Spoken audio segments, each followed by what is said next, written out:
show us a lot more this week. And so we're going to kind of make this a talk with Doug session. And I'll let him tell you a little bit more about his current status and what he'll be doing. He's in Alaska right now, but he lives here in Nampa the other part of his year. And we've known each other for more years than we probably want to admit now, but all the way back into the early 80s, when he and I were both in the Midwest. He was in Minnesota and I was in South Dakota, and we worked together on an ag project that I still think, Doug, and we don't talk about it very much, but Jerusalem artichokes should still be a crop in this country at some level that they've never gotten to be. So Yeah. different Yeah. subject, different story. But anyway, Yeah. so let's start with that. Tell everybody a little bit about yourself, Doug, because we've wanted to do this session for a while. We did interview Doug once a couple of years ago, but just maybe a little bit more about your past again, and then let's go into the current situation. The past and how we got started here. Yeah, just you yourself. Just a quick summary of your life to this point. Okay. Well, I grew up in Minnesota on a farm, and then I farmed for 10 years back there, and raised about 4,000 or 5,000 geese and about 400 sheep, and which is kind of a different market, and always doing something different than I always enjoyed doing those things. And the 70s were good, and then the post Carter era, as the interest rates hit 21-23% interest, and pretty much that put me out of business in the farming, as well as did a lot of people. But so I had to kind of rethink life and what's going on. Moved out to Idaho. Wayne became a friend of mine before that, and introduced me to Idaho. And so I started shipping some equipment out of Idaho back into Minnesota and dealing with Jerusalem artichokes.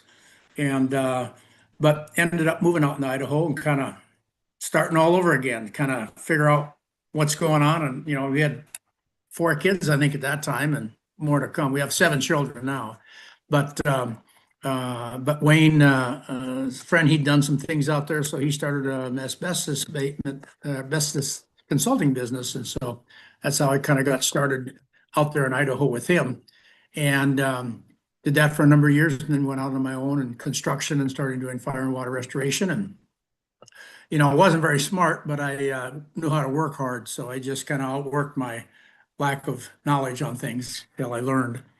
And so the 80s were a real tough time for us, and but we learned and kept going and built a business. And then in Idaho in the early 90s, I started another business, fire and water restoration and drainage, and that I did that for 28 years. And so raised 7 kids, and been happily married for 47 years now, and pretty happy. Margie will be spends about 6 months up here in Alaska, and so in you have if you have a scratch, you got to itch it, and so mine has always been, I've always ADHD, I think, kind of just always have to have things going and something different. I get bored real easy, which is a blessing, but it can be a curse too. It can get you going too many directions. So discipline is pretty important to have with that. But I have a YouTube channel, and we have some videos on that showed how we got this started. And in 2020, we put out a bunch of videos, and I started getting going really good, but then it takes a lot of time, and I'm going to get back going on it again. But I have part of the video today I'll show you that kind of talks about the history of what we did up here.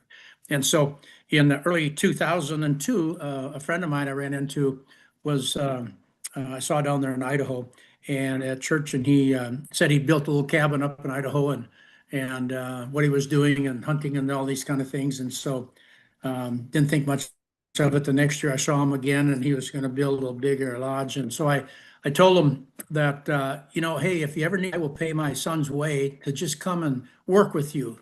And you don't have to pay him. I want him to have the experience, something that I've always wanted to do. And so, he was 15 at that time. So I thought, well, years before anything shows up. Well, in February of 2003, And right after that, our friend called and said, "Hey, I had an apprentice that didn't work out. Would Micah be interested in doing an apprenticeship with me here?" And so I got pretty excited. And so, Micah's the one that had to think it through and do it. I'm one that, does something and then thinks about it afterwards. Micah, my son, is a very thoughtful, methodical person. So he did and started doing that in 2003. He spent 10 months up here, I think, and just doing amazing things out in the bush and helping with the guide and building and construction and stuff, that type of thing. And so my other son and I came up and visited him up here in July of 2003 and just fell in love with the place. But we didn't have any land or anything like that. So a couple years later, Micah ended up getting his full guide license. So in 2006, some land came available, which we're on here right here now. And then we were able to buy that. He didn't have any money, but he had a lot of time, and I was able to put some money in this and get started. And that's kind of how it all got started. And then, like certain kind of things, you fall in love with something, and all of a sudden, you start wanting to do it more and more. And so I had a successful business in Idaho, and so that was the funding that we needed to kind of build the property here. And I was 56 at that time, so kind of starting a second childhood, I guess, is what it was. And I'm still doing that. So that's kind of how it all got started. And my son, he lived here full time for about 4 years, and then him and his brother came down, and they're both hardworking guys. All my kids had to; they didn't have a choice; they had to work hard. But they came down and worked in my business in Idaho while they were getting their videography business going. So they have a Silverline Films, which they travel all over the world now with clients and doing all kinds of documentaries and product videos and different types of things. And so they worked in my business and then did the video part-time till they got it going. And so then they went into that full-time. So he couldn't spend as much time at all up here. And so I just started spending more and more time. And through it all, my wife fell in love with it right away. We came up here. I'll show you a few pictures of this YouTube video. I do presentations on this at churches and men's groups and things like that. So it's a little more organized when I can do it on a PowerPoint. But the real key on the whole thing, none of this would have happened had my wife not fallen in love with it as well. And so I tell the story on that video too, that and we'll show that here in just a second. But she fell in love with it because this was just a bare lot, a wooded lot that we bought, native allotment land in the mid 70s, early 70s. All the natives in the United States all got 160 acres if they're 18 years or older. If they could prove up a piece of ground, they were given 160 acres. So this property here was given to the Beluda family, which are Yupik and Athabascan descendant that had roots here. They did fish camp and trapping and this type of thing in the land. They had that. And then they are allowed to sell that. So the Beluda family, a friend of mine, worked with them and the BIA, very, very rigid, very, very difficult working with, but you have to go through the process. And so we ended up buying this land, 2.5 acres, and we got a little bit more now. But to kind of get that ball rolling. So when my wife came up here, there was nothing here. The outhouse was a log in the bush. And Margie's not a camper, she's not a hunter, but she fell in love with this. And so I built this really for my 5 daughters that they want to be comfortable here, and my wife and that. But it's been an interesting journey. Lord's blessed us, but it's a different lifestyle. We now have income from the business here that we built, and but to do any business, it takes a huge commitment, time and effort and finances. You have to be stable financially, and you got to find a need and fill it. And so in here originally, we were just doing this for our family, vision for our family, and doing some helping some of the people that referred work to me in Idaho. I brought them up here and took them fishing and had them a great experience, and that was early on. And then we transitioned in doing Airbnb and guiding and this type of thing, ecotourism. and we're in Lake Clark National Park. We're actually in the park itself, and this is one of the largest parks in the one of the least. I think it's the first or second least visited park in the United States, and because it's very difficult to get here, you have to fly from Anchorage, 150 miles by plane, across the Cook Inlet, across the Alaska Range, into the Bristol Bay drainage, which is Lake Clark, and into Lake Clark, and then you land in Port Allsworth, and then we take a boat 4.5 miles across the lake to our place here. And that's the only way you can get there. You can't drive there, which is nice, has its advantages and disadvantages. It costs about 3 times or more to build something here as it does down in Nampa. So everything costs $1 to $1.20 a pound to ship out here. So early on, it was 60, 70 cents a pound, but now it's all, a good dollar or so a pound. So you look at everything here had to be brought in or shipped in. And so the way that you get here is you can fly in, of course, and then you can have stuff flown. And we had a DC-6 and T-46s fly in and land the material, collect the materials in Anchorage, and then have it packaged and delivered by a large airplane, big old military plane. And they would haul 21,000 pounds or 13,000 pounds, depending on the plane. And they would unload it on across the lake at Port Allsworth, and then we would put it on our small barge and bring it across the lake. And I'll show you some of these, just to give you a prepper ahead of time here.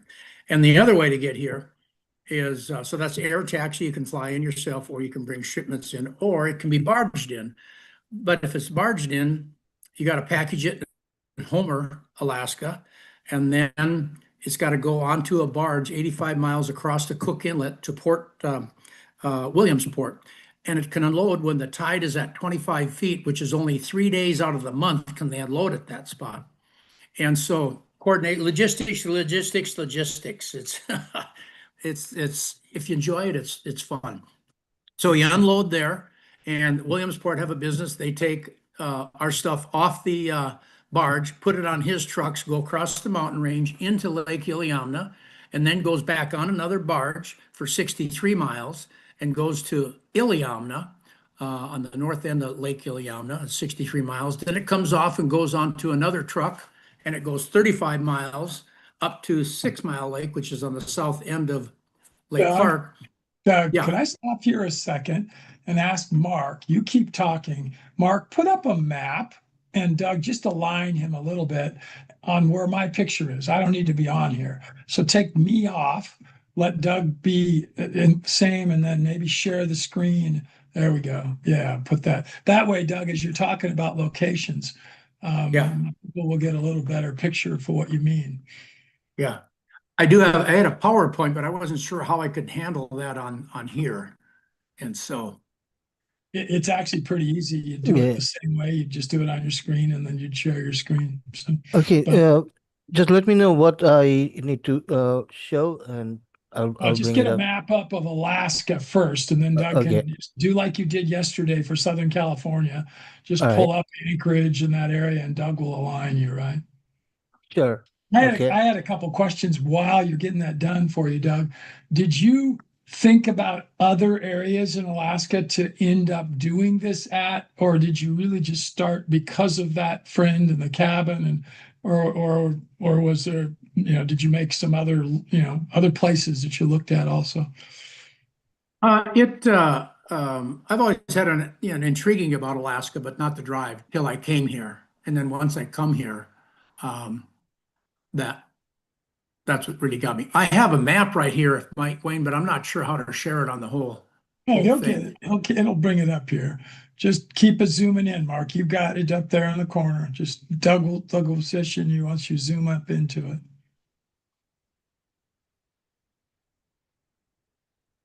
Yeah, I've got the state of Alaska here. Yeah, So you're coming down to it. So move it up. You want the ocean out there by No, Anchorage. yeah, yeah. Back out a little bit, Mark. Back out. okay. Back out more. Okay, now push it up. Let's see south there a little bit farther. Now you can blow it up a little bit.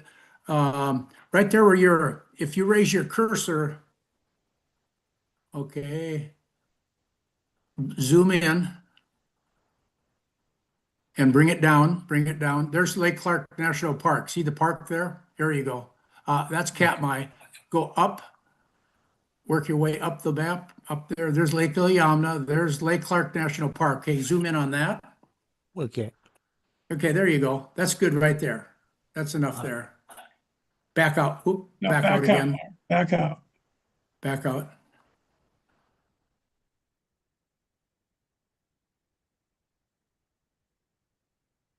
Stop there, All right, probably. that's good. That's good right there.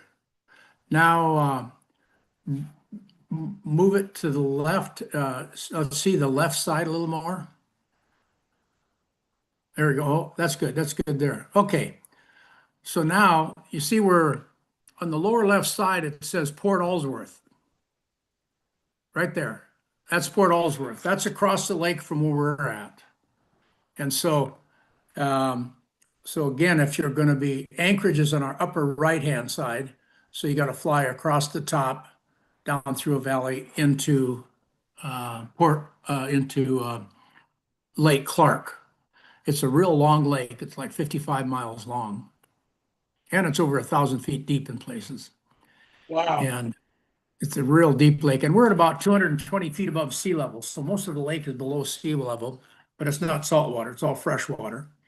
And so that's location. It's pretty remote. And so, on the lower side there is Homer.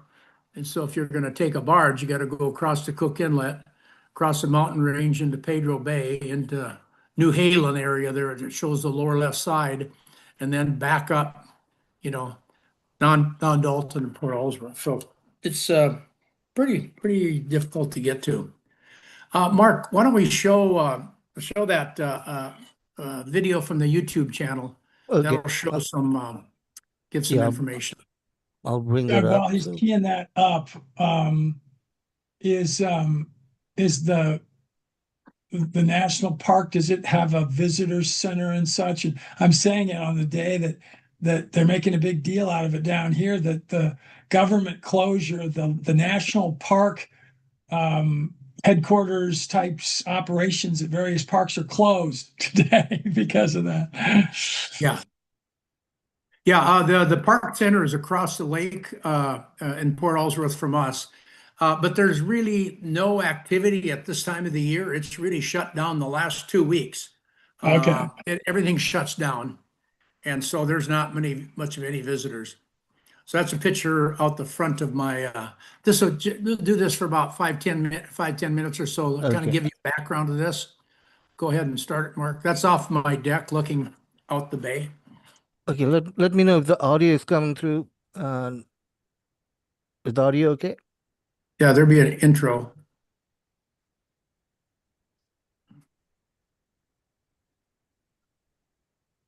It's not, So Mark. We don't have any audio.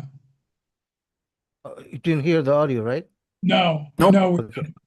All right. So I gotta share this again and make sure I select the audio one more time. So give me a second here. All right. Okay. So now let me play this again. Remote cabin, wanted to live off grid. Okay. So was the audio okay this It time? was working there, Mark. So start it over. All right.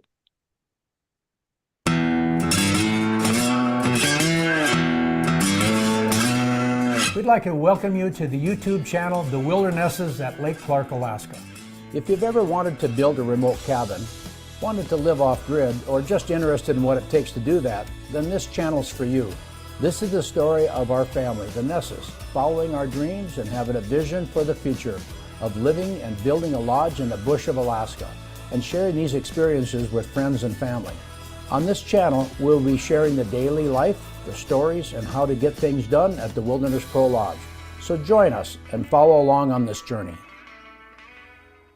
This was 2003, or it actually started prior to that, and a friend of ours up in Alaska, he would come down to Idaho, and I was probably 12 or 13 Yeah, 12, or something 13, like that, watching videos of Alaska, and there's a lot of people that have a vision to go to Alaska, but really it wasn't even on my radar.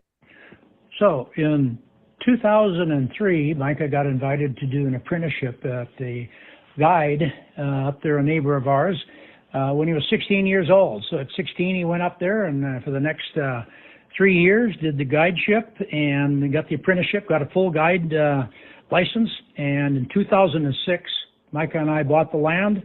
And then in 2007 of July, after all the planning, we were ready to break ground. So after that year in 2007, the progression and what happened up there really began to take form, because after that year, we started having lots of our family up there.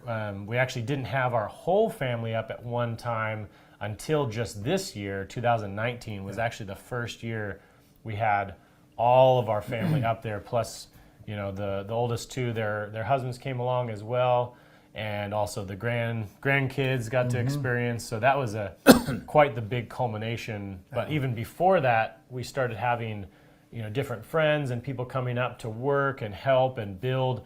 It was really we had a lot of hands to put together to help make it happen, because we did it over time, and we were living in it at the same time. Yeah. And that's a key, and a lot of times we have a dream and a vision. We can't accomplish that at just one time, typically. So what we did over the last 13 years is we started, and we've been working on this for 13 years. So it's a key is to have a vision, a dream for what you want to do, but then you need to stick with it.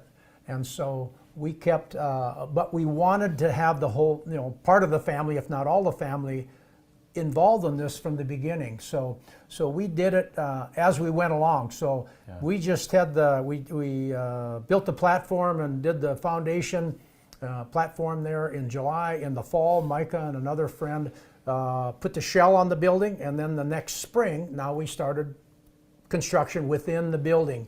And no running water, no electricity, none of that stuff. And so, but my wife came along, and our outhouse was a log in the bush, okay? Now for you gals, that's a pretty big deal to start out that way. But, and I said you didn't have to do that, but we did. And then the progression of getting all the pieces put together with that. But we started and had, our daughters were up there with us, so we started using it right away. It wasn't perfect, but it worked. So we could enjoy the adventure of a lifetime in the bush while we were building this building. Yeah. And It was amazing to see also how quickly those things have changed. One week we're using plastic and stuff on the walls to basically make barriers for rooms, and then we were sleeping in a tent outside. And then you see the progression very quickly, because all of a sudden now you have sheeting on the walls, and then you're able to get electrical run, and you start having outlets and plugging into a generator, and you start hooking up a few water things, and running. We had a little outside shower with a pallet on the ground, with a little pump. You heat up a bucket of water and turn on the pump and pump up water for a shower. And then thankfully we did have one of our neighbors, a seasonal that comes up from the lower 48, and we ran hose connected to hose to connected to hose all the way over to them to run a little bit of power when we had the generator going, and just to have a little bit of water. And then we set up a pump in the lake, which actually we used for quite a while. Quite a few years, because that's a glacier-fed lake. Lake Clark is 60 miles long and 4 or 5 miles wide and up to 1,000 feet deep. And glacier-fed, so we were drinking the water out of the lake. It was good. Yeah. And we had the wash machine sitting on the beach. So you do what you have to do till you don't have to. And but that was part of the progression, and we'll be sharing some of this over a period of time, how these pieces came together, which is sometimes kind of comical. But again, my hat's off to my wife. She loved to do that, and but the goal is to have comfortable place to live with hot and cold running water and this type of thing. So and some heat is good too. And we got a stove in there, and got chopping wood for that too. And I mean, everything you have to go and get it or order it in, and it takes a long time. I mean, when we brought in the original materials, all that stuff came in on a plane, and that process has to start months in advance because you're getting the list and checking it twice and 3 times and over again, because once it goes on that plane, it's shipped out, and then it has to be staged in Anchorage, and then you load it up onto the plane, and then it lands in the town. Hopefully, if it gets on schedule and the weather's not bad, they unload it. They thankfully have larger equipment over in the small town, which is across the lake from our place, about 4 miles over water. So it lands in the town, you unload it, stage it on the beach, load it back onto either a boat or a barge, take it across the lake. Hopefully the lake is good and calm, you can bring it across. You unload it by hand because we don't have the heavy machinery over there. Even, I mean, from eye joists that are 26 foot long, and you're hauling them across by hand and bringing them up the beach. And thankfully had a 4-wheeler with a trailer that still was able to move stuff around. It's quite a journey, and it was educational for us. I had a business down in Idaho, a restoration company, and my boys actually ran that for a while, so they learned some of the basic work skills and work ethics and habits that saw them through working up there. And because everything is very, very difficult to do. But it's really exciting, everything you got to do in a boat or something like that. And again, we didn't have a phone service at that time or satellite or anything like that. So logistics are just unbelievable what you got to go through, and we'll be sharing a lot of this journey over a period of time. Hey, Mark, that's good enough right now. Okay. So that's a little bit more of what we started with there. And of course, now this many years later, we have a pretty functioning lodge. We do now ecotourism and people visiting the park wanting to either do photography, fishing, or just hiking, or just hanging out and looking at the view, because the view out of our kitchen, it's pretty bright. I don't know if I can move it around here right.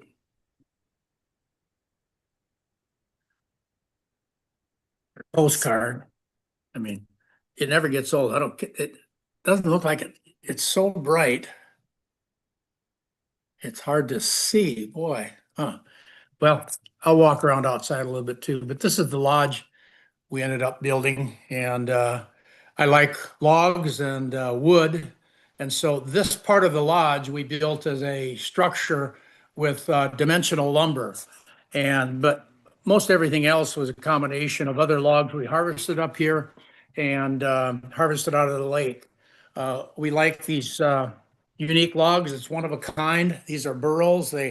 Trees will get covered with snow and break, and then start growing again, and then they'll get infections and they'll get burls on them. We have a lot of burls, and I harvest wood off the beaches. These are different woods that we've seen around here. I also do fur harvesting as well, and the sun's really come out. So this is our kitchen area. My wife, in 2006, I designed a kitchen in Idaho that my wife is going to get a new kitchen. Well, she got a new kitchen, but it was 2019 and it was up here. And so this is the kitchen here, and works out real well. And then this is our dining hall for our guests. And this is all wood. I salvaged a log cabin of a friend of mine and floated it down in flotillas down the lake to here. And we've used that. So all this wood has been cut by hand with a chainsaw in here. And those are chandeliers. I make and sell chandeliers like that. They are pretty one of a kind, unique.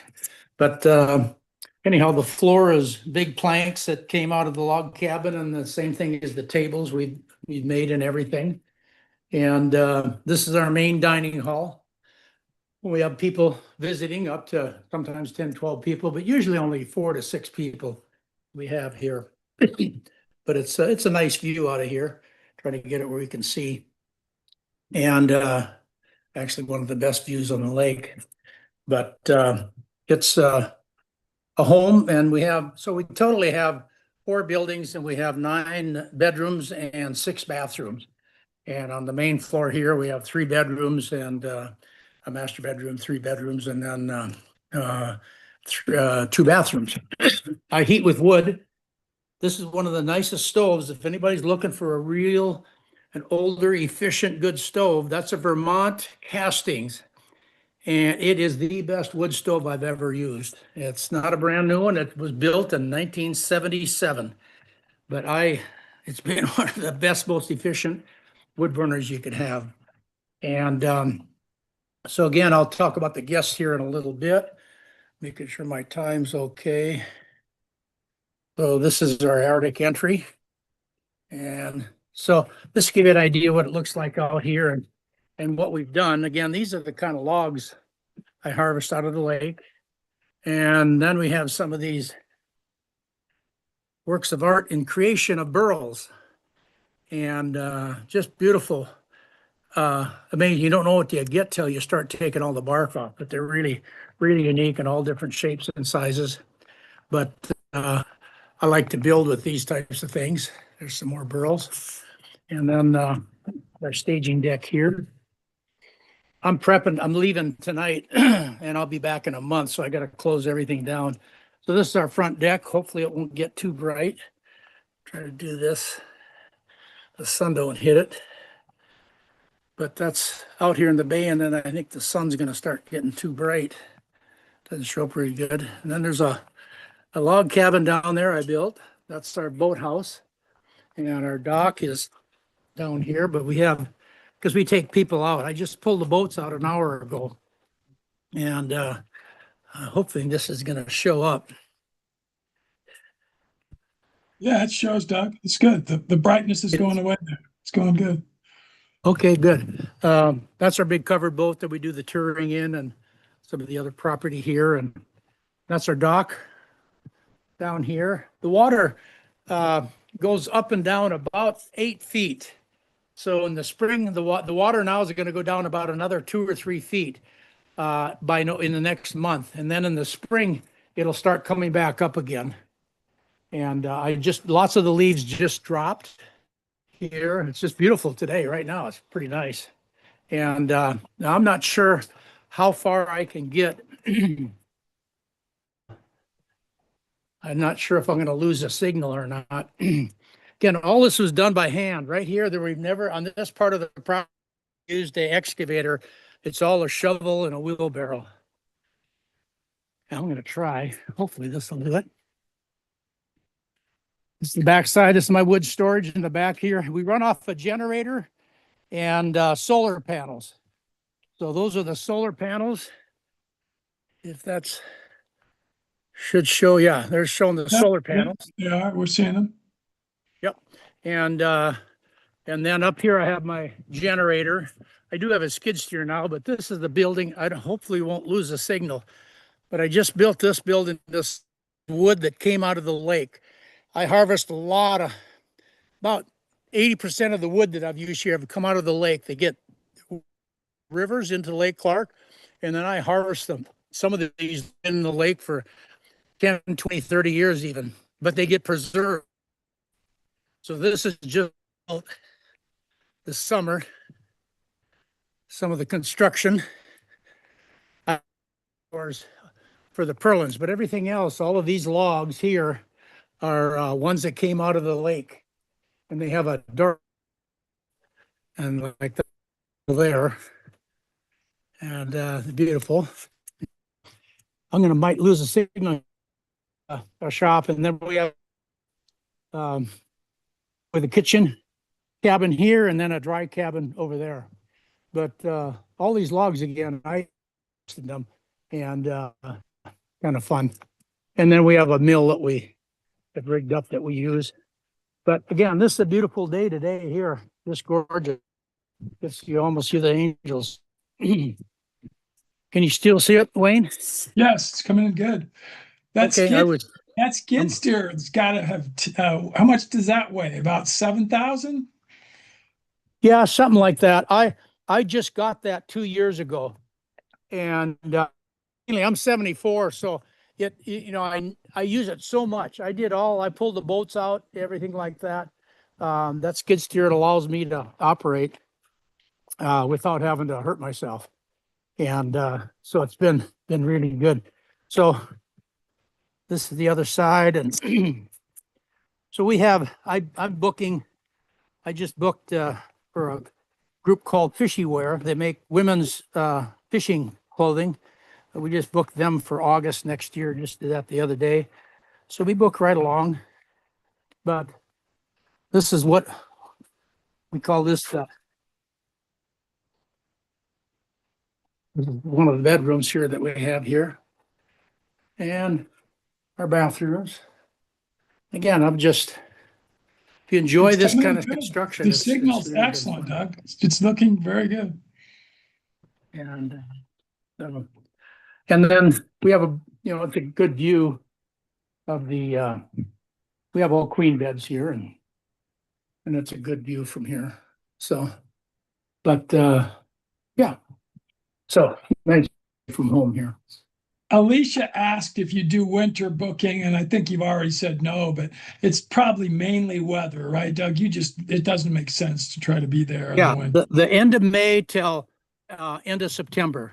That's when the work is done. So we do have bears here, and I'm going to get ready to, when I'm leaving, these are called bear boards. They got nails in them. These are all nails. Get on here. These are all nails, and you lay the boards down so if they step on there, they step on the nails. Because I had here, bears got in here and tore all the screens off, and they didn't get in and mess mine up, but if I can get this. There, it shows where they bit through the window, but didn't get inside. Tore all the screens off. And here they bit through as well on that one there, it shows. And then stepped through the roof here. So that year, my neighbor's cabin got totally destroyed.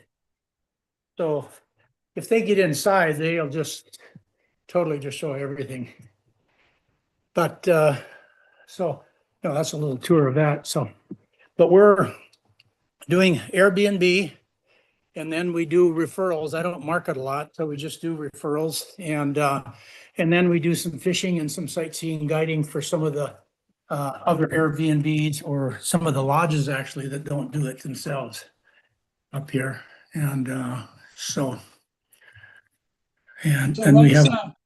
Let's look at a little bit of a scenario that's not so positive to think about, but we're at the point in our lives where we need to.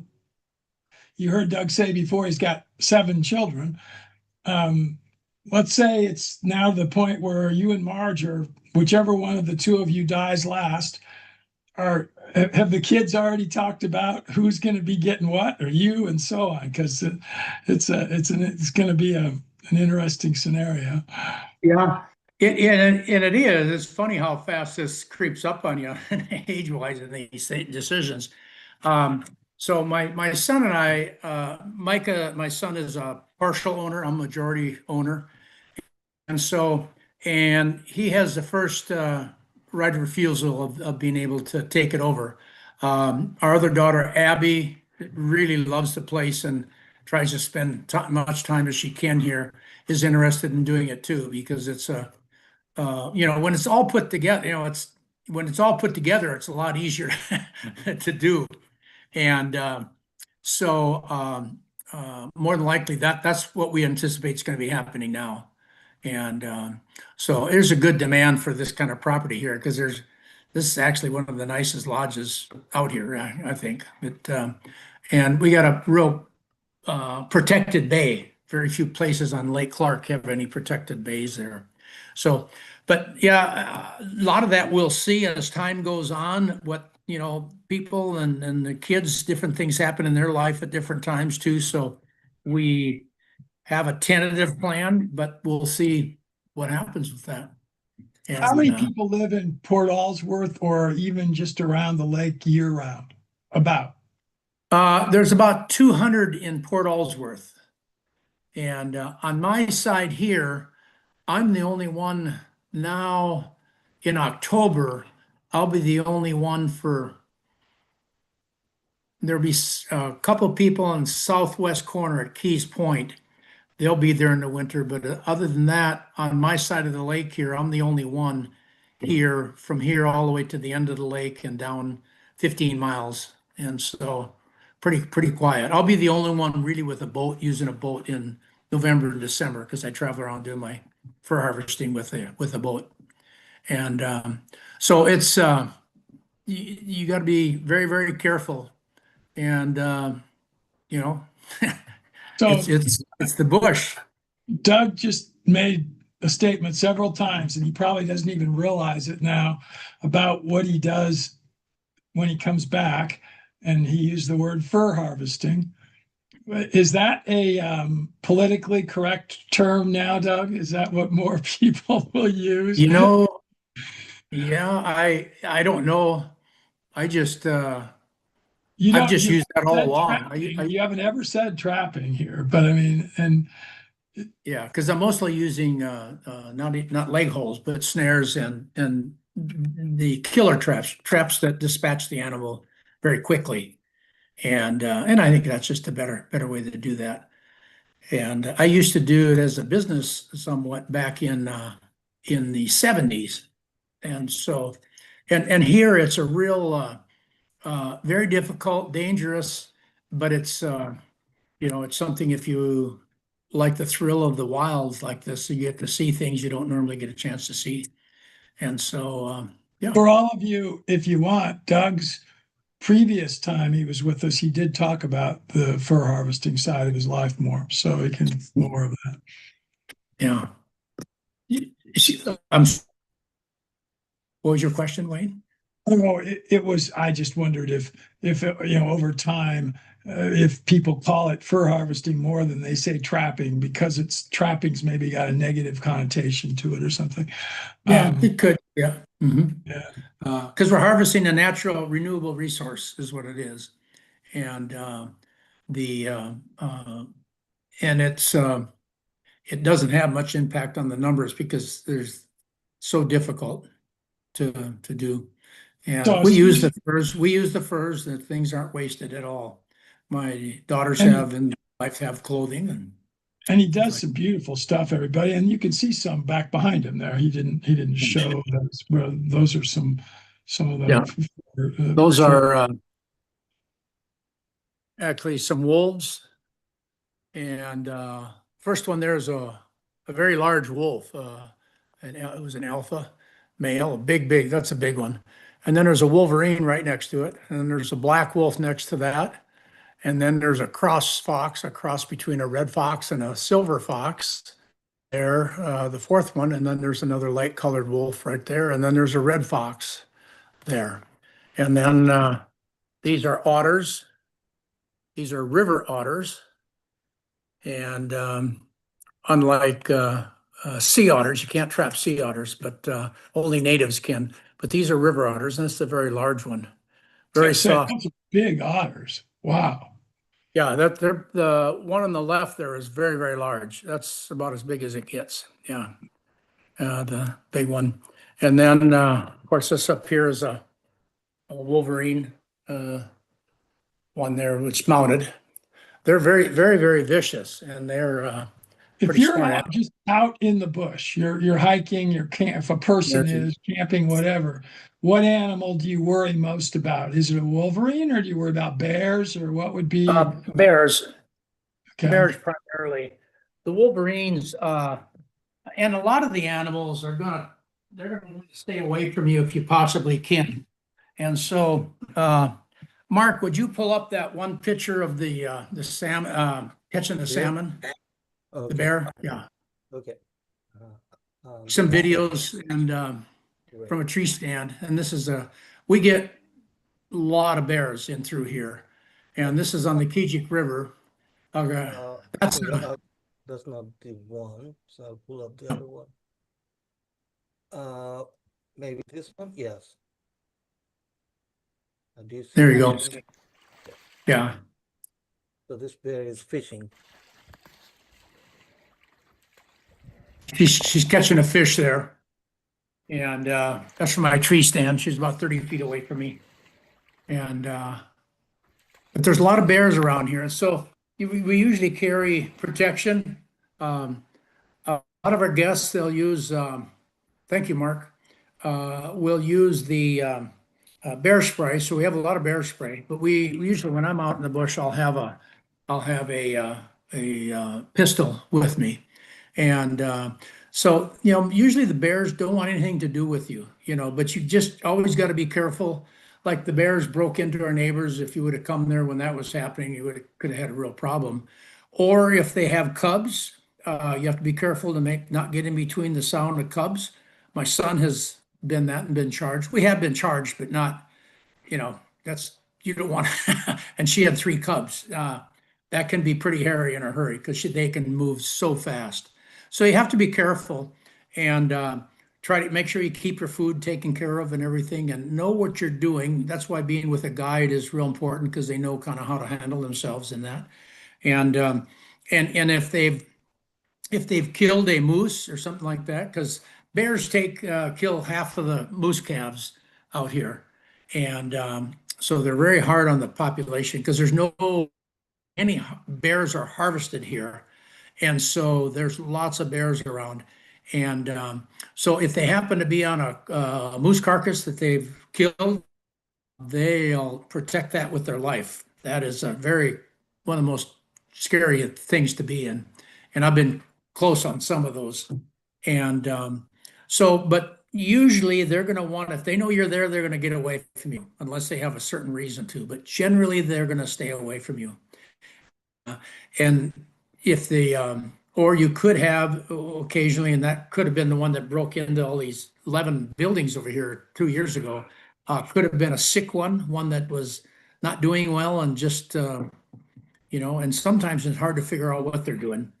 And so that's the only thing. You just be careful with that. The wolves, they stay away from you. And Wolverine too. You might happen to get close, take off right away. How is what real life is there compared to what you see on these shows that get aired about Alaska? And Homer's the name you hear because one of the families that they show one about is over that way. What kinds of things would you say, because you got to have at least heard about or seen some that just aren't realistic for what really life is like? Well, a lot of those they have. Again, this is living here. I'm away from medical and transportation and things like that, so it's not like living in a town. In a lot of the reality shows, they create a false reality of, we laugh at it because it's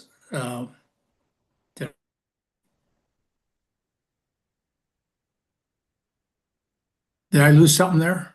You lost sound for just a second. Now you're back. Okay, I can't see anything. Oh, we still see you. I don't know why that went dark. We just lost you. We were talking about reality shows, and then that's and so a lot of those are just, they want to have some drama, some thing that gets people's attention and that type of thing. And on my YouTube channel, the Wildernesses, and I have 17 videos on there that show about what actually that we do.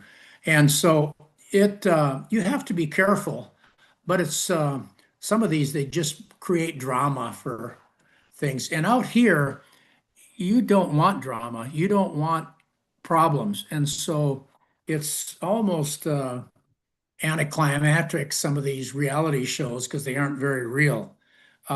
It's very dangerous. You fall in the water, you haven't got very many minutes that you got to get out, or you're going to be so cold you couldn't get back in the boat. And you can get attacked by bears, sure. You could fall off and get hurt, and you're far away from everything, so it really amplifies it. But the reality shows just get the personal reality that is interactions that are just goofy. That doesn't last long out here. When you act like that or have those things happen, people want to stay away from you. And so we laugh at a lot of those things because they're not very real. Another observation from afar, and I've never mentioned this to you. You don't have any domesticated living things with you. And that might be because you're only there part of the year. But example, chickens, for example, could be, or dogs or cats or whatever. Are you the norm? or do other people No, have? it's kind of, I almost joke about it because most guys that live in the bush, they got a big beard, a big hat, and a dog. Yeah. And I don't, I don't have that. I had a dog for many years, had a number of dogs and that, but up here, it's just not practical. Honestly, sometimes neighbors' dogs could be a real problem because they don't train them. Untrained dogs, and they're just sometimes over in Port Ellsworth, they just run all over. And so and it's just a challenge because I go back and forth from Idaho to here, and it's a dog would be nice, would be fun, but then you always got to fly them in and out, and it costs me more to fly from Anchorage to Port Ellsworth and back to Anchorage than it does to fly from Anchorage to Boise and back. Right. So it's just not practical. Some What people. about chickens? Could you have Yeah, there's some people in Port Ellsworth, say people have some chickens. Bears have gotten into them a number of times too. And almost every year bears get into, I think there's 4 or 5 people that have chickens over in Port Ellsworth. And every year the bears get in and tear up one of the coops at least. And then some people have a few ducks too, and they raise the ducks for eggs, and they do well. And then somebody just put they got 2 beehives over there too this year. Someone's just trying it, and but it's fall's here now, so it's starting to freeze occasionally at night, and so it gets to be long winters. You got to take care of the chickens, and they do take care of them. But by the way, different subject in question or comment in the video. Doug has lost a lot of weight, everybody. I didn't realize you got kind of heavy there in that 2003 time frame, Doug. You got a little heavy. I've ever seen you in those pictures. This lifestyle will do it. Yeah. Well, but I just don't remember don't you, I mean, as you look at those, don't you see that you had a little more of a gut on you? You don't carry that at all. I've not seen you with that. So you've got better shape as you've aged. Well, yeah, I still shouldn't lose some weight for sure. But this is a very high calorie environment. Everything you do, even you just got to make sure everything works. And you're fixing, it's like having a farm with livestock almost, because there's always stuff you got to be doing. And so, yeah, Is Starlink the state-of-the-art communication now for you there? Yeah, I think so. Everybody's gone to Starlink, and it's been quite a process over the last 20 years almost, to getting that figured out, to getting a good service, especially over here where we're at, because it's just a challenge.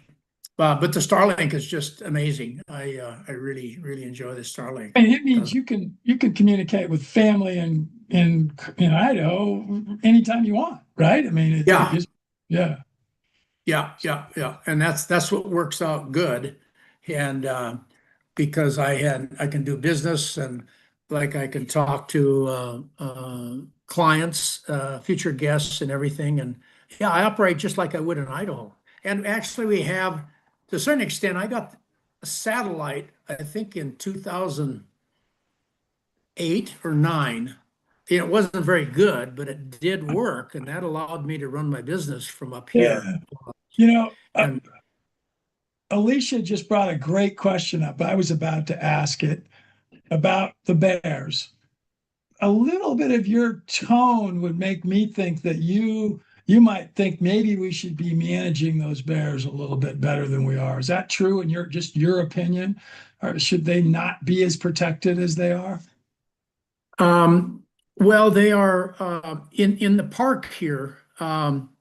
There's 2 parts to the park. There's the main park and the park preserve. I'm in the park preserve. So I can hunt in the preserve, but only residents can hunt in the park. So there's really very rarely ever a bear taken. And because of the number of salmon, this year we had 400,000 salmon come into the lake here for the spawning. And they have, so right now, it's a magnet. I see fresh tracks every day or two, either on the our place here or back behind us on the roads, heading up to the Kijik River, which is, and upper end of the lake where all the salmon are. And so lots of food here, lots of animals, bears come here. And, but it still works, but they are so hard on there's no balance, there's no harvesting of them. And other areas there is, but here there isn't. And Can there's you no harvest shortage of an bears. animal can There's you harvest a bear that's threatening human or livestock lives? Yeah, if um, I can, as a resident here, I can take one every year if I wanted to, and process it and everything. If I'm being attacked, and I can kill a bear. But you better, if you're going to do that, you better make sure it's what it's supposed to be. You're not just out shooting a bear and say, "Oh, you attacked me." No, they'll check it out pretty good. It's watched very closely. It's regulated, and regulations is good. I mean, it's important to keep an eye on things. But literally, there's no bear harvesting here at all. So we're getting a lot of big bears, and some of the old boars gets pretty nasty. Can get pretty can cause more problems. I don't know if it'll show up here. I got a paw print on my window from a 9-foot bear that looked in my window here and didn't get in. But us living here, you kind of learn how to work with it. So I put mothballs out now when I leave, and I put these bear boards out so the bears aren't going to get in the doors. And other areas, there's lots of harvesting, and there's no shortage of bears. There's so much resources for the bears. The numbers are very stable and strong everywhere. And even polar bear numbers are up too, contrary to what you might be hearing. All the numbers are way up. And so Is that 400,000 number for salmon an average number? Is that a high number? How is that for it's this? about average. Last year we had 800,000 salmon come into the lake. This year, a little over 400,000. 2 years ago, we had 230,000, very low, and hardly any fish at all. I mean, not very many compared to what normally it is. But it's the ebb and the flow of the cycle. The salmon come in, and I can take a couple of minutes here. We're going to run out of time. The salmon cycling, it'd be fun maybe next spring or sometime. I got a lot of pictures and just show the cycle of salmon here. Just fascinating. That would be very And cool. yeah, the salmon will come 4, 5, and 6 year olds, and depending on, some come at 4 year olds, some come at 5, come at 6. When they all come here and they spawn, then they all die, and they provide the ecosystem with all the nutrients, which is pretty important. And even heavy metals are showing up because of that. They're bringing heavy metals back to the park. The salmon are from across the world, but that's what the bears, and it feeds the eagles. We have lots of American eagles and bald eagles here now that are feeding on the salmon, and salmon run is very, very important, and pretty fascinating. So But change subject a little. We are close to the top of the hour. Doug, thank you so much. This has been great. A little bit on the personal level. Are you having your surgery while you're down here? Or is it gonna be after you've been back to Alaska and then come home? yeah, I got a couple appointments here in the next couple weeks, and I'm just going to get things ready. And then December 17th, I got my hip replacement. Okay, so it's gonna be like, here's my point. We ought to go up to, let's just make sure to schedule it. Let's drive up to Riggins. We never got to show it to you when we were Yeah, home. yeah.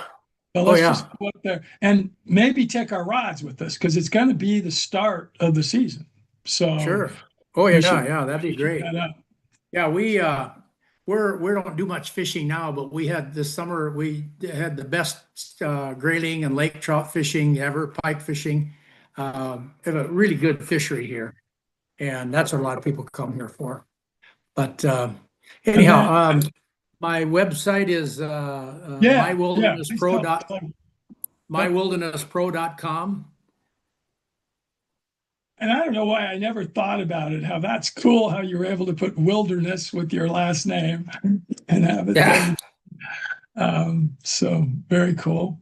By the way, one last thing for you to be just thinking about, Russ is not doing really well at all. So Yeah. I hope he's got several things. This myasthenia gravis is what he has, which is making him almost blind and just not doing well. So.